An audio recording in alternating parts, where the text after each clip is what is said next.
Hey folks, Dan with Sundollar Energy here. This is the newest and largest battery backup system we have done. There's an 18 kW PV array on the roof, and we have a pretty substantial battery bank here. This is the Retire batteries. They're 1200 amp hours, and there's 24 of them. They're 2 volt each. So it is a 57 kilowatt hour battery bank, so pretty big. And here we have our sunny islands, which I think you've seen on some of our other videos. And on this one we have 4 of them. So it allows all the energy from the solar to pass through, power the loads, charge the batteries, and then go to the grid.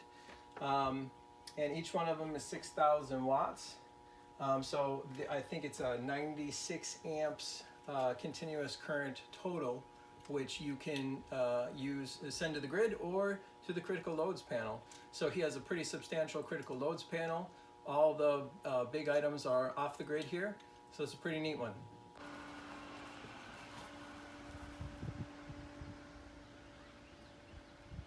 Okay, here we are outside.